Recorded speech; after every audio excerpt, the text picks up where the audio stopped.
Assalamu alaikum everyone, this is Shawan, your English teacher. Welcome to Universal E-Learning Program. Today we will talk about the second chapter, that is the name Clearing in the Sky. So dear student, आज हम बात करेंगे second chapter के हवाले से उसके introduction और उसके साथ उसके टर्म्स के हवाले से. सो जैसा कि हमने फर्स्ट चैप्टर में डिस्कस किया, उसका इंट्रोडक्शन डिस्कस किया, उसके सिनोनिम्स डिस्कस किए बेटे, और उसके साथ साथ हमने क्वेश्चन को डिस्कस किया, इंपॉर्टेंट पैराग्राफ्स को डिस्कस किया. तो let's move towards the second chapter and let's see how important is the second chapter and what is the important as pertaining to the board's point of view. Okay, let's move towards the second chapter. Here we have second chapter, clearing in the sky. Clearing sky में बेटे हमारे पास आज का जो topic है वो है synonyms और इंट्रोडक्शन में हमारे पास कैरेक्टर्स जो हैं, कैरेक्टर्स हैं हमारे पास थ्री. फर्स्ट कैरेक्टर है जेस, second old man and mother. अच्छा बेटे, यहाँ पे जो जेस है वो एक सन के तौर पे किरदार अदा कर रहा है, राइट, और ओल्ड मैन फादर के तौर पे and mother as well understood old man की वाइफ, और जेस जो है क्योंकि सन के तौर पर वो काम कर रहा है तो मदर जो है वो बीवी और एक माँ का किरदार अदा कर रही है. जी, यहाँ पे ये जो चैप्टर है, चैप्टर के इंट्रोडक्शन बेटे हमें ये बताता है कि चैप्टर के इंट्रोडक्शन में हम एक ऐसे ओल्ड मैन की कहानी पढ़ेंगे जो कि बहुत एनर्जेटिक है, राइट. और energetic, being energetic person, old man जो है वो अपनी पूरी ज़िंदगी को कैसे गुजारता है, even in spite of being declared as a heart patient, he continues his efforts and he goes towards the end of the day and he wins the life. Okay, according to the Bible, यहाँ पे ये कहा जाता है इस chapter के introduction में कि जो बाइबल है, इट्स मीन दैट जो क्रिश्चियनिटी की एक मुकद्दस किताब है बाइबल, तो बाइबल बुक जो है वो एक इंसान को इस ज़मीन पे रहने के लिए 70 ईयर्स अलाउ करती है, राइट. लेकिन ओल्ड मैन को जो है अपनी यूथ में, अपनी जवानी में ये पता चल जाता है कि बेटे वो एक हार्ट पेशेंट है, लेकिन वो इस बीमारी को छुपाता है और अपनी स्ट्रगल को कंटिन्यू रखता है. इवन डॉक्टर्स जो हैं वो उससे बताते हैं, अप्रोक्सीमेटली बेटे वो जो कंसर्न करता है वो तकरीबन 8 डिफरेंट डॉक्टर्स से मिलता है अपने चेकअप के लिए, और 8 डॉक्टर से मिलने के बाद हर डॉक्टर उसको यही कहता है कि you have a very short time, it is good for you to live with your family the day you have. Okay, but the old man goes on with life और अपनी ज़िंदगी को लेकर चलता रहता है. इवन वो 70 से भी अबव की लाइफ गुजारता है, क्योंकि उसके ख्याल में ये है कि doctors can not decide the day of your death. He says that Allah subhanahu wa ta'ala knows better when you have to die, when you have to come in the world. Okay, so इसी तरह वो energetic तरीके के साथ अपनी life गुजारता रहता है. और इवन एक डॉक्टर उसको कहता है कि आपने बिल्कुल भी पैदल नहीं चलना और आपने अपने घर जो है वो किसी टैक्सी को हायर करके, गाड़ी को हायर करके फिर पहुंचना है. लेकिन वो क्या करता है, वो 5 माइल्स का एक पैदल जो सफ़र है वो तय करके वहाँ तक पहुँचता है और पहाड़ों को क्रॉस करते हुए, राइट. तो ये सारी एनर्जेटिक चीज़ें हैं ओल्ड मैन की, ठीक है. और जैसा मैंने आपको बताया कि वो फिर एक खुफिया गार्डन काश्त करता है, खुफिया गार्डन. उसमें ओल्ड मैन जो है वो तकरीबन खुफिया जो गार्डन बनाता है, जिसको हम कह सकते हैं कि सीक्रेट गार्डन को डेवलप करता है, और उसमें बेटे वो काश्तकारी करता है 3 टाइप्स के जो हैं सब्जियों की. उसमें टमाटर होते हैं, उसमें पोटैटोज़ होते हैं, और उसमें पाम्स होते हैं, जिसको हम आमतौर पे जो है कचालू भी कह सकते हैं, राइट. तो इनकी वो प्रोडक्शन करता है और इनको बताता नहीं है अपने बेटे और अपनी बीवी को, बिकॉज़ अगर वो उनको बता देता तो वो बिल्कुल भी इसे इजाज़त ना देते. और इवन वो एक दिन उसका जो बेटा जब उसको विज़िट करने आता है उनके घर में, तो वो ओल्ड मैन जो है अपने बेटे को कहता है कि I want to see you a very very important thing, and when you will see it you will be a lot of happiness feel. Okay, you feel a lot of happiness. अच्छा, वो उन्हें ले जाते हैं वहाँ पे। Let's see, मैं आपको एक आइडिया के तौर पर ज़रा गेस करवा दूँ कि ओल्ड मैन जो है वो इस तरह से आप इमेजिन कर लें। लेट्स सी कि दिस इज़ अ माउंटेन, ठीक है। तो ओल्ड मैन जो है माउंटेन की इस टॉप पे, पहाड़ी के बिल्कुल इस चोटी पे जाके वो जो है वो काश्तकारी करता है। और यहाँ पे वो 3 टाइप्स की जो है वो सब्जियों को काश्त करता है, जिसमें मैंने बताया पोटैटोस, ठीक है, और उसके बाद जो है टमाटोज़, और उसके बाद पाम्स के जो सब्जियां हैं उनको वो काश्त करता है। अब यहाँ पे बेटे वो जैसे वो काश्तकारी करता है वो सीक्रेट होता है। और जब वो तकरीबन बूढ़ा हो चुका होता है, अपने बेटे को वो दिखाना चाहता है कि वो कितना एनर्जेटिक है। इसी तरह वो अपने बेटे को इस पहाड़ की चोटी पे ले जाता है और वो दोनों डिस्कस कर रहे होते हैं। तो बेटा उससे पूछता है कि आपको किसने कहा था यहाँ तक आने के लिए। तो बताता है कि मैं आपको लेटर ऑन जो है वो एक्सप्लेन करूँगा। रास्ते में जाते हुए कई जगहों पे बेटे वो देखते हैं कि दरख्त जो हैं पहाड़ों के ऊपर वो मेंशन किए गए हैं, यानी स्टोरी के अंदर। तो वो देखते हैं कि वहाँ पे रास्ते में जाते हुए कई जगह पे जो है वो गुलहरियाँ, स्कैरब्स जो हैं वो उनका रास्ता काटती हैं।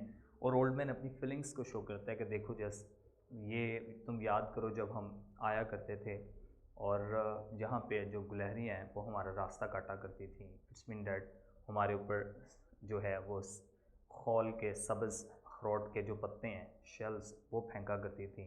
तो वो फिर सब बताता है कि कैसा फ़ील होता था कि येलो कलर की जो रेन है वो हो रही होती थी। तो it's mean that all about imagination, right. तो उस सारी इमेजिनेशन को भी वो डिस्कस करता है अपनी पूरी लाइफ में, ठीक है। फिर उसके बाद जो है ओल्ड मैन वो फिर जो जस है वो डिस्कस करता है अपने उस प्लाव के बारे में जो when he was a 6 year old। तो जब वो 6 साल का था तो he lost a plough in the furrow of field.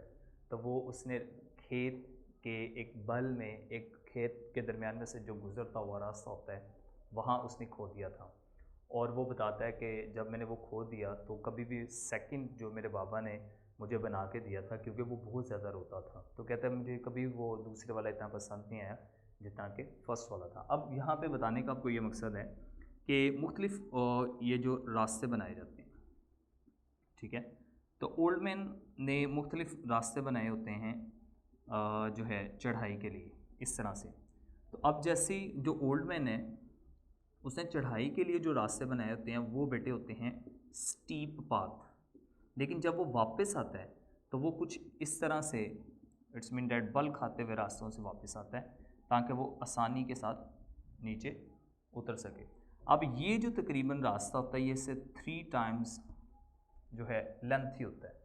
अब इसकी रीज़न जो है वो बेटा पूछता है कि आप ये बताएं कि आपने स्टीप पाथ ही क्यों चूज़ किया। तो बूढ़ा आदमी बताता है क्योंकि मैं उसको अपनी एनर्जी दिखाना चाहता था, बताना चाहता था कि I am not a disease one, I am not a patient, मैं कोई सिक नहीं हूँ, मैं कोई बीमार नहीं हूँ। दैट्स वाई वो अपनी कंटिन्यूस करता है एफर्ट को और इस तरह से वो एनर्जेटिक होके तो यहाँ पे बड़े बड़े दरख्तों की जो कटाई है वो खुद करता है और एक बहुत खूबसूरत खेतों की जो है काश्तकारी करता है, जो कि उसका बेटा देख के हैरान और परेशान रह जाता है। वो माजी में भी बताता है कि किस तरह के उसकी वालदा ने और उसने मिल के जब वो 22 साल का था, ठीक है, एंड हिज जो हर हिज वाइफ जो कि उसकी माँ जो है जस की, उसके बारे में बताता है कि जब वो तकरीबन 19 की थी, 19 साल की थी, तो how did they clean how did they clean these trees for new plantation, right?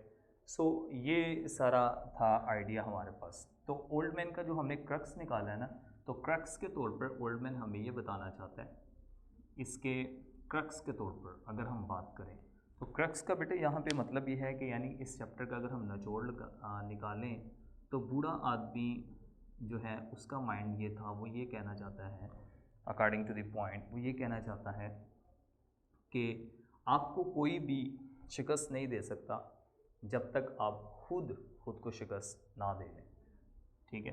तो इसलिए वो ये कहता है कि man can not be defeated, ठीक है, man can never be defeated, कि एक इंसान को कभी भी जो है वो शिकस्त नहीं दी जा सकती। ये उसका फाइनल उसके जो हैं अल्फाज हैं, इट्स मीन दैट कि जो हमने क्रक्स इसमें से निकाला है वो ये है। ठीक है, तो let's move towards the important synonyms. अच्छा बेटे, उससे पहले वेरी इंपॉर्टेंट थिंग कि हमारे पास जो सिनोनिम्स आते हैं ना, सिनोनिम्स का मतलब होता है कि हमने सिमिलर वर्ड को स्क्रॉल डाउन करना है, सिमिलर वर्ड्स को हम लोगों ने जो है वो मैच करना है, उसको सर्च करना है, उसको लुक फॉर करना है। और सिनोनिम्स का मेन मकसद होता है we have to opt for a right option that has a similar meaning. Okay, आपका बोर्ड पॉइंट ऑफ व्यू से आपके पास जो आपके पास ऑप्शंस आती हैं वो कैसे आती हैं? वो इस तरह से आती हैं। लेट्स सी कि अगर मैं आपको क्वेश्चन नंबर 1 की तरफ ले जाऊँ, लेट्स सी ऑब्जेक्टिव टाइप जो आपके पास क्वेश्चन है, लेट्स सी मैं अगर आपको ऑब्जेक्टिव में बताऊँ तो यहाँ से हम लोग ज़रा सिनोनिम्स के पोर्शन की तरफ चलते हैं। तो बोर्ड पॉइंट ऑफ व्यू से जो एमसीक्यूज़ आपके पास बेटे आएंगे, एमसीक्यू, ठीक है, एमसीक्यू आपके पास कैसे आएगा? तो हम लोगों ने एमसीक्यू को किस तरह से डील करना है, लेट्स सी कि फॉर एग्जांपल मैं कोई एक लाइन को चूज़ करता हूँ, तो मैं लिखता हूँ फॉर एग्जांपल एक मैंने वर्ड लिखा है कि जेस फादर, ठीक है, लेट्स सी मैं आपके पास ऑप्शन रखा हूँ, जेस फॉर एग्जांपल जेस फादर, ठीक है, या ओल्ड मैन यू मे से, जेस father pointed with his cane, pointed with his cane। अब हमारे पास बेटे वर्ड है केन। अगर देखा जाए तो हम नॉर्मली अंडरलाइन कर लेते हैं कुछ स्पेसिफिक वर्ड्स को जो कि हमारे पास एज अ सिनोनिम के तौर पर यूज़ होंगे। लेट्स सी पॉइंटेड, पॉइंटेड भी हमारे पास एक वर्ड है। यहाँ पे अगर हम देखें तो हमारे पास 2 इंपॉर्टेंट वर्ड्स हैं that can be called as synonyms, right. और यहाँ पे देखिए केन, तो केन का लेट्स सी अगर बेटे मैंने एक ऑप्शंस बनाने हो, लेट्स सी मैंने कोई ऑप्शन बनाना हो, option number 1 for example, okay, option number 2, right, and then if I have to move towards the option number C and you know delta यानी डी। अब अगर मैं फॉर एग्जांपल मुझे कहा जाए कि पॉइंटेड का आप जो है you have to search for the synonyms of pointed, you have to go for the right answers. तो फर्स्ट ऑफ ऑल अगर पॉइंटेड की तरफ मैं देखूँ तो लेट्स सी अगर मैं यहाँ पे एक वर्ड लिख देता हूँ इंडिकेटेड, मैं एक वर्ड लिख देता हूँ इंडिकेटेड, और यहाँ पे अगर मैं कोई वर्ड लिख देता हूँ फॉर एग्जांपल यू मे से प्रिंट, ओके, प्रिंट मैंने एक वर्ड लिखा है। फिर उसके बाद लेट्स सी मैं वर्ड लिख देता हूँ आउटस्टैंडिंग, राइट, ये मैंने बेटे एक वर्ड लिख दिया आउटस्टैंडिंग, ठीक है। तो लेट्स सी अभी हम मूव करेंगे टुवर्ड्स द मीनिंग, राइट, उसके बाद मैं लिख देता हूँ फॉर एग्जांपल जेंटल, राइट। अगर यहाँ पे अगर हम मूव करें तो हमारे पास according to the paper point of view अगर हम इस लाइन को मीनिंग को समझना चाहें तो जेस फादर पॉइंटेड, पॉइंटेड का बेटे मतलब था इशारा किया, राइट। अगर मैं इशारे के पॉइंट ऑफ व्यू से देखूं तो आउटस्टैंडिंग का मतलब तो बहुत कमाल होता है यानी आला होता है, तो इट कांट बी मैच। अगर मैं जेंटल की तरफ जाऊं अगेन, प्रिंट की तरफ जाऊं अगेन, आपको पता है प्रिंट का मतलब छापना होता है, किसी चीज़ को शाया करना। जेंटल का मतलब एक नफीस और शरीफाना बिहेवियर। तो मेरे पास एक मोस्ट जो कैलकुलेटेड मेरे पास सिनोनिम्स है वो है इंडिकेटेड, तो I will go for the selection of indicated. Same अगर मुझे कहा जाए let's see you have to search for cane, right, तो केन को हम कैसे पॉइंट आउट करेंगे? फॉर एग्जांपल मैं दोबारा से अगेन अगर बेटे ऑप्शंस की तरफ जाऊँ, ऑप्शन ए अगर मैं सेलेक्ट करूँ, ऑप्शन बी में सेलेक्ट करूँ और ऑप्शन सी सेलेक्ट करूँ, देन ऑप्शन डी सेलेक्ट करूँ, तो इन 4 में से मुझे राइट ऑप्शन जो चूज़ करनी है what are these options, okay. For example Jess father pointed with his cane अब केन का बेटे मतलब होता है छड़ी, यू में से, ठीक है। और वैसे शुगर केन को हम जो है वो शुगर केन के लिए भी हम, जैसे पाकिस्तान में इसकी बहुत काफ़ी प्रोडक्शन होती है शुगर केन को, और केन का वैसे नॉर्मली मतलब होता है छड़ी। तो अगर मैं यहाँ पे अगर गौर करूँ तो अगर मैं छड़ी के तौर पर अगर लिख दूँ क्लॉथ, क्योंकि हमने ऑप्शंस क्रिएट करनी हैं, तो लेट्स सी। फिर अगर मैं स्टिक लिख दूँ, ठीक है, ठीक है। और उसके बाद अगर मैं कोई आप ये कह लें कॉस्ट्यूम्स लिख दूँ, तो that will not be okay, ठीक है। और उसके बाद मैं अगर लिख दूँ एंग्री, तो इसमें से हमारे पास अगर देखा जाए तो बेटे कोई भी ऑप्शन जो है इसमें से कोई एक ऑप्शन तो सिलेक्ट करनी है हमने। क्लोथ्स की अगर देखा जाए तो छड़ी it does not possess the similar meaning, तो हम बेटे इसको तो बिल्कुल भी चूज़ नहीं करेंगे, राइट। इसी तरह कॉस्ट्यूम, कॉस्ट्यूम कपड़ों को कहते हैं, तो अगेन हम चूज़ नहीं कर सकते। एंग्री गुस्से को कहते हैं, not. And what is the right option that's can match up with the given सब वर्ड, दैट इज़ स्टिक, ठीक है। तो इस तरह से बोर्ड पॉइंट ऑफ व्यू में आपके पास, बोर्ड के हवाले से आपके पास ये सिनोनिम्स आएंगे और आप लोगों ने बेटे इनको सॉल्व करना होगा। Let's move towards some important synonyms, कि हम इम्पॉर्टेंट सिनोनिम्स की एक लिस्ट बनाएंगे और उनके मुताबिक उनको डील आउट करेंगे, ठीक है। तो इम्पॉर्टेंट सिनोनिम्स की तरफ चलते हैं और उसको डिस्कस करते हैं, ठीक है। तो लेट्स हम लोग यहाँ से स्टार्ट करते हैं सिनोनिम्स की लिस्ट बनाना, ठीक है। आई होप कि आप लोगों ने ये इसको अच्छी तरह से अंडरस्टैंडिंग कर ली होगी, राइट। सिनोनिम्स की तरफ मूव करते हैं, तो हमारे पास जो इम्पोर्टेंट सिनोनिम्स हैं वो देखते हैं और उनको सॉल्व करने का मेथड देखते हैं, ठीक है। बोर्ड्स पॉइंट ऑफ व्यू से जितने भी सिनोनिम्स जो हैं मैं आपको डिस्कस करवाऊंगा, ये बोर्ड पॉइंट ऑफ व्यू से वेरी वेरी इंपॉर्टेंट है। आप इन पर खूब फोकस करें और अच्छी तरह से इसको समझ पाएँ, राइट। द फर्स्ट वर्ड जिस तरह के मैं आपको बताऊं कि मेरे पास जो है वो वर्ड है केन। अभी हम लोगों ने डिस्कस किया वर्ड्स, सिनोनिम्स, ठीक है। हम इनकी बना लेंगे एक पूरी लिस्ट बना लेंगे, राइट। तो वर्ड्स हैं और मेरे पास सिनोनिम्स हैं, ठीक है। तो फर्स्ट ऑफ ऑल मेरे पास बेटे वर्ड है केन। केन का मतलब होता है छड़ी। तो केन को हम लोग बेटे जो है वो स्टिक कह सकते हैं, ठीक है। रॉड कह सकते हैं, रॉड भी कह सकते हैं और स्टिक भी कह सकते हैं। लेट्स नेक्स्ट हमारे पास वर्ड है, सेकंड वर्ड मोस्ट इंपॉर्टेंट जो वर्ड हमारे पास है वो है पॉइंटिंग। पॉइंटिंग का बेटे मतलब होता है इशारा करना, ठीक है। पॉइंटिंग, इशारा करना, और इसको बेटे हम लोग इंडिकेटिंग कह सकते हैं, इंडिकेटिंग, ठीक है। इसी तरह नेक्स्ट मेरे पास वर्ड है that is very very important, finished. Finished का बेटे मतलब होता है ख़त्म करना, ठीक है। फिनिश्ड का मतलब है ख़त्म करना, तो हम लिख देंगे फिनिश का मतलब एक्सपायर हो सकता है, ठीक है। एलिमिनेट हो सकता है, ठीक है। फिर उसके बाद हमारे पास नेक्स्ट जो इम्पॉर्टेंट वर्ड है वो है बेटे वाइप्ड।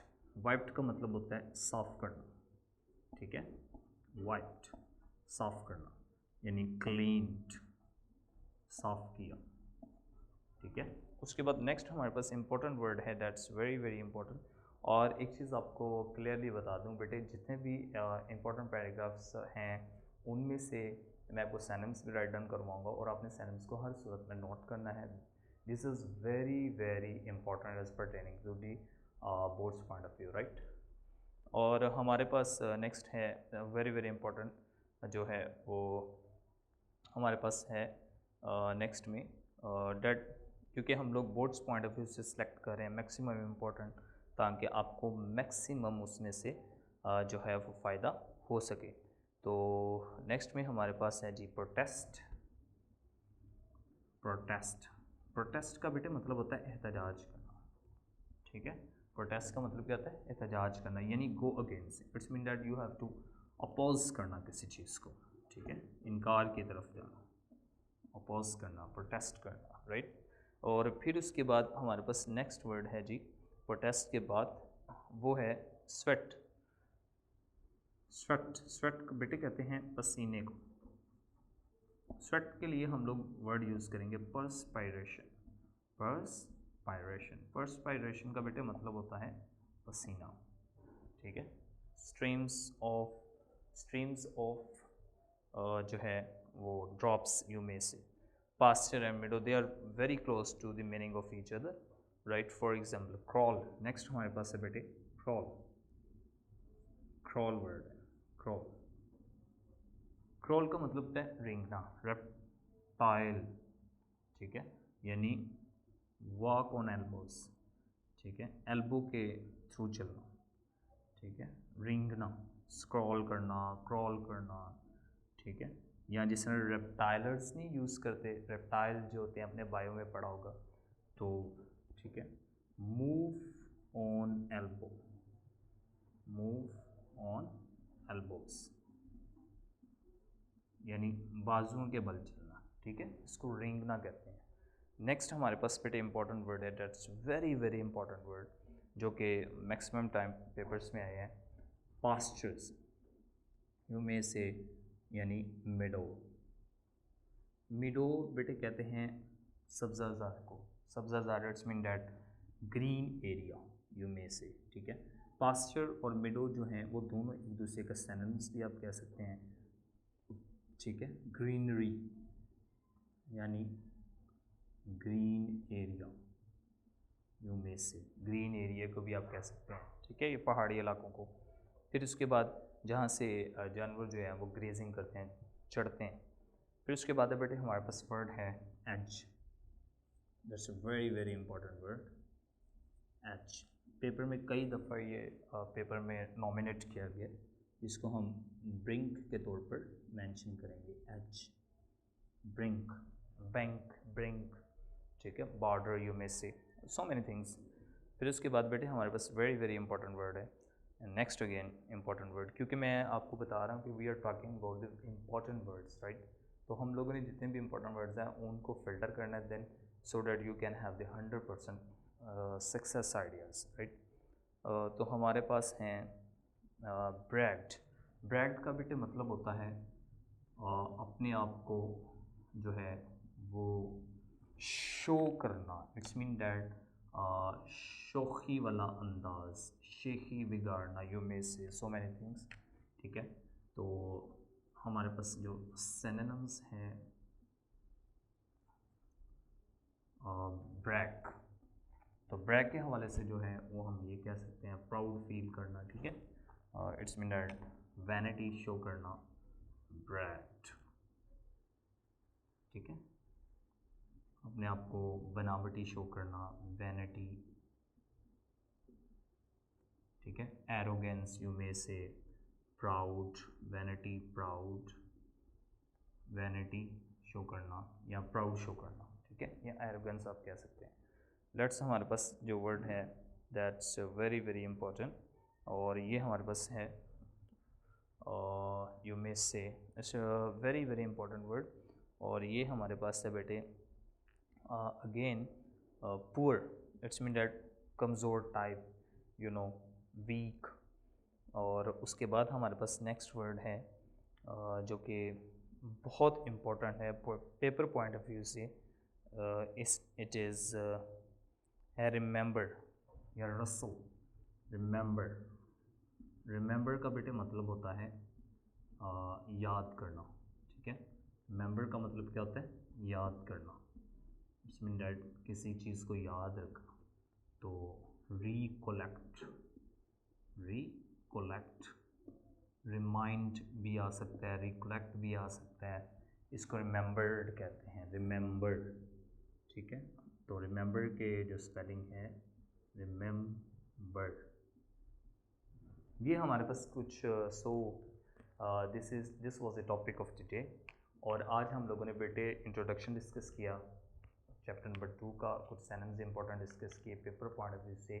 आई होप कि आप लोगों को बहुत अच्छा ये इसमें से इंफॉर्मेशन मिली होगी और आप लोगों को आइडिया समझ आ गया होगा। So thank you very much, it's time to this sign off and see you in the very next lecture with an informative one. Thank you very much. Allah Hafiz.